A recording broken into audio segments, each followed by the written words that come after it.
Hello बच्चों, let's see this question. If Q by Kc is less than 1, then the reaction proceed to in which direction? Left to right, right to left. But if Q by Kc is greater than 1, then the reaction proceed to right to left or left to right. तो आपको यहाँ पर question data के according दो equations दी है. That's the first, Q by Kc is less than 1. So अगर ऐसा कुछ है कंडीशन में तो आपका reaction left to right move करेगा. यानी लेफ्ट टू राइट मूव करने का मतलब होता है forward. You know that's the forward reaction, forward direction में जाना. या फिर आपका जो रिएक्शन है वो राइट टू लेफ्ट मूव करेगा. तो ये रिएक्शन कौन सा हो जाएगा आपका? बैकवर्ड. सो इस कंसेप्ट को समझने के लिए हम एक एग्जांपल कंसीडर करते हैं. सो लेट अस कंसीडर, हम एक रिएक्शन कंसीडर ले लेते हैं कि मेरे पास यहाँ A प्लस बी जो है वो आपको C प्लस डी प्रोवाइड कराता है. यानी this is the reactant. Okay, this is the reactant. ये आपका रिएक्टेंट हो जाता है and this is your product. This is your product. But we will discuss in the equilibrium condition, तो हम यहाँ पर इक्विलिब्रियम का साइन लगा देंगे. So this is the sign of the equilibrium. Now अब की कंसेप्ट का यूज करेंगे हम. इस क्वेश्चन में जो हमारा की कंसेप्ट होगा वो ली-चैटरल प्रिंसिपल होगा. हमारा जो की कंसेप्ट है इस क्वेश्चन के लिए, दैट्स द ली-चैटरल प्रिंसिपल. ली-चैटरल्स प्रिंसिपल, ये हमारा प्रिंसिपल जो हमें बताएगा कि आपका बेसिकली रिएक्शन किस डायरेक्शन में जाएगा. सो ली-चैटरल प्रिंसिपल के अकॉर्डिंग क्या होता है कि आपका जिस साइड कंसंट्रेशन कम होती है, जिस साइड कंसंट्रेशन कम है उस साइड आप मूव कराएंगे. सपोज अगर मैं आपको यहां पर बताती हूँ कि मेरे पास जो रिएक्टेंट है, ठीक है, की कंसेप्ट को अगर हम एक्सप्लेन करते हैं, अगर आपके पास रिएक्टेंट का जो कंसंट्रेशन है वो क्या है? लेस है. और यहां पर आपका क्या है? प्रोडक्ट है. अगर हम बात करते हैं यहाँ पर आपका प्रोडक्ट है और प्रोडक्ट का जो कंसंट्रेशन है वो क्या है? मोर है. अगर प्रोडक्ट ज्यादा है तो आप बैकवर्ड डायरेक्शन में मूव करेंगे. बट स्टिल अगर ऐसा कुछ हो जाए कि हम ऐसा कहते हैं कि जो रिएक्टेंट है और यहाँ पर आपका जो क्या है? प्रोडक्ट है, तो बेसिकली प्रोडक्ट का जो कंसंट्रेशन है वो लेस है.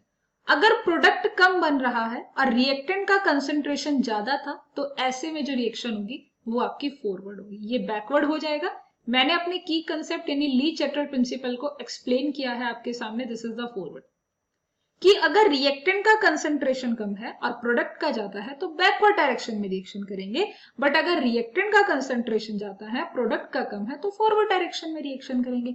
अब हमने की कंसेप्ट समझ लिया है, ली-चैटरल प्रिंसिपल को हमने एक्सप्लेन भी कर दिया है. अब की कंसेप्ट का यूज करके हम अपनी गिवन कंडीशंस का आंसर फाइंड आउट करते हैं. तो हमारे पास कंडीशंस क्या है कि Q by Kc, you know that's the Q by Kc. Q का मतलब क्या है? यहाँ पर Q का जो मीनिंग है, this is the reaction coefficient. आपको मतलब पता होना चाहिए ताकि आप इजीली उसका आंसर फाइंड आउट कर सके. दैट्स द रिएक्शन कोएफिशिएंट या coefficient. Kc is the equilibrium constant. That's the equilibrium constant. ये आपका equilibrium constant. So as per question data, अगर आप देखोगे एज पर क्वेश्चन डाटा आपको गिवन है सबसे पहला case, this is the case number first. वहां पर लिखा है कि जो Q है by Kc is less than 1. This implies that, आप ऐसा भी लिख सकते हो, Q is less than by Kc. यानी इक्विलिब्रियम कांस्टेंट का जो वैल्यू है वो ज्यादा है आपके रिएक्शन कोएफिशिएंट से. और इसका मतलब क्या होता है? देयरफॉर इट्स मीन, इसका जो मतलब होगा, इसका मतलब है कि जो कंसंट्रेशन है प्रोडक्ट का, जो कंसंट्रेशन ऑफ द प्रोडक्ट है वो लोअर है. इसका मतलब है कि concentration of the product is lower than the equilibrium concentration. Than equilibrium concentration, this is in the equilibrium concentration. It's mean क्या हुआ? अभी देखो, अगर हम अपना की कंसेप्ट का यूज करते हैं कि अगर मेरे पास कंसंट्रेशन ऑफ प्रोडक्ट कम होता है, यहां पर देख सकते हैं this is the key concept. अगर प्रोडक्ट का कंसंट्रेशन कम है तो ऐसे में रिएक्शन आपका फॉरवर्ड होगा. इस केस में जो आपका रिएक्शन होगा, this is in the forward direction. Forward direction का मतलब है कि आप लेफ्ट साइड से लेफ्ट टू राइट साइड की तरफ जाएंगे. सो this is the right option. अगर मैं केस नंबर 2 की बात करती हूँ तो केस नंबर 2 में आपके पास है कि Q by Kc जो है दिस इज ग्रेटर देन 1.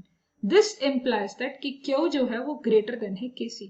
और इसका मतलब क्या हुआ? देयरफॉर इसका मतलब है कि जो कंसंट्रेशन ऑफ प्रोडक्ट की अगर हम बात करते हैं यहाँ पे, the concentration of the product is higher.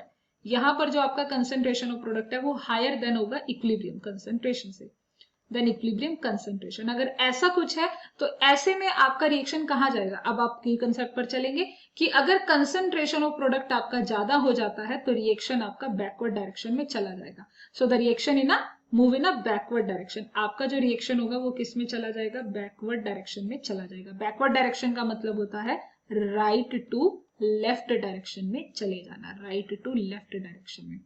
So now अगर हम बात करते हैं कि यहाँ पर जो आएगा वो आपका लेफ्ट, जो सबसे फर्स्ट केस था, that's the first case, left to right. Yes, first case में आपका लेफ्ट टू राइट जाएगा और सेकंड केस में आपका राइट टू लेफ्ट जाएगा, राइट टू लेफ्ट जाने वाला है।